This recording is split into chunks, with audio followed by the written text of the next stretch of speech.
welcome back to Sage Summit with Sholto McPherson here from Digital First. I just had a very interesting 15 minutes with the CEO of Sage, Stephen Kelly, about where the company is going and what its goals are for the next couple of years. And it was very interesting. I said to him, you said you're totally committed to Team America. I know Sage's presence here is more on the larger products, but at Digital First, I'm always focused on small business accounting software. And he said that, that he considers the US market to be totally unpenetrated, even though Intuit is here with 85% market share, or thereabouts. And he seemed quite unimpressed with Intuit's goal of 2 million customers by 2017. So he thinks that there's a great opportunity in the US for Stage 1, which sounds like there's going to be one hell of a big battle coming up with Sage versus Intuit in Intuit's home territory. And I asked him, who does he see as the bigger threat, Xero or Intuit? Because, of course, Xero is doing quite nicely in the UK. I think it's up to around 50,000 subscriptions in the UK, which is not bad. But Sage, its cost of acquisition so its rate of acquisition has been picking up. And Stephen answered that question by saying he has a lot of respect for Intuit. So clearly he's got his eye on America in a big way. One of the really interesting things that came out of this conference is this product called Sage Live, which was launched yesterday, on the first day. And this is a new accounting program that's built on top of the technology, Salesforce One platform, which is a platform as a service. So it means that Salesforce looks after things such as multilingual support and mobile device support and that kind of thing, whereas Sage does the front end, the user interface, and all the accounting bits that sit on top of it. And for me, it's quite a surprising move, because Sage, as Stephen Kelly said during our interview, is a technology company, and here is a technology company handing over a part of the product development, but also a part of the revenue over to another company.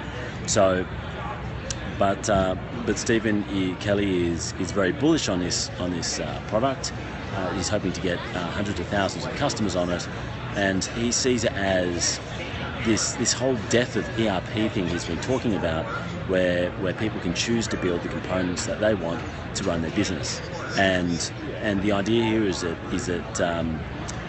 they can choose Sage Live to run their accounting software and then turn on a Salesforce subscription. And because Salesforce is built on the same basis as Salesforce One, this technology platform, then it's native integration. Basically, it looks like the one program, and that's a pretty big deal. If only, not just because of what that would mean technology-wise. You've got Sage's pedigree in accounting plus Salesforce's pedigree in CRM.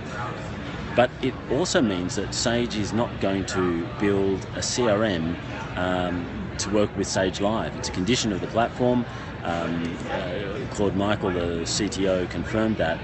So it's a very interesting situation, because Sage does have CRM products that compete with Salesforce in the on-premise side of things. So quite an interesting development. I think we'll have to wait and see what happens with that, because I just can't imagine that it will go on forever. Stephen Kelly says that the royalties that Sage pays Salesforce to use that platform are very reasonable, and particularly when they scale up. But ultimately, you would imagine that Sage would want to own the whole piece. So I think that's one to watch.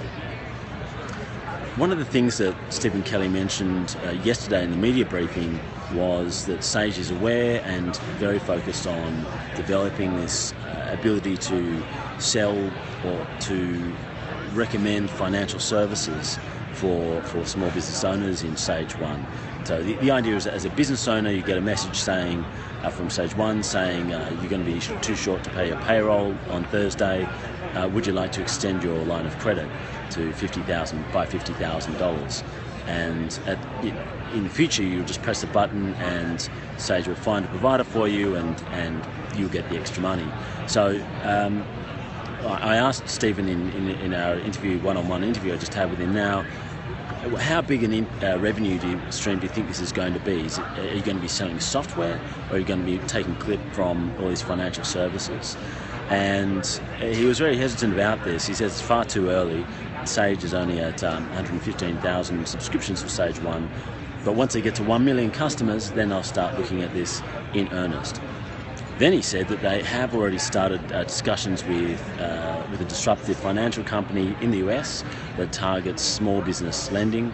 So clearly they're working on this behind the scenes, and it will be very interesting to see when that will emerge, because Sage 1 is growing at 100%, and at 115,000, and with the install base that Sage has, it should catch up reasonably quickly to Xero and Intuit, you would imagine.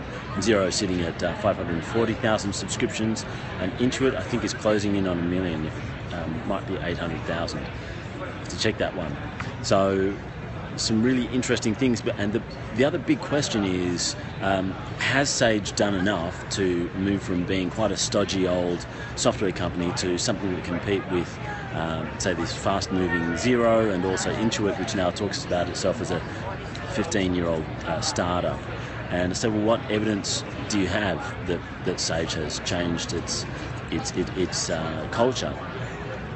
And probably the most interesting thing was that Stephen said that the first thing he did, he's only been there 8 months, was to increase the productivity of the developers. So productivity went up 400%. And instead of releasing 8 significant features every quarter, they're now releasing 32.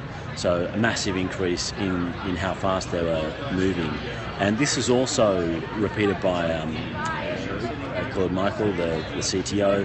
I asked him why Sage 1 has 2 code bases. So they've got a European version of the product and a South African version of Sage 1, whereas most other companies are going with one single program that they sell around the world. And Sage Michael's response was basically pace. They want to get things out as quickly as possible, and they had 2 good developing teams, so why not? Sage has long time run multiple products under the Sage brand that aren't particularly related. But he said as long as they had a good interface, they met customer needs, then that's good enough. We'll have to see what will happen in the future. So speed is clearly a big issue here at Sage.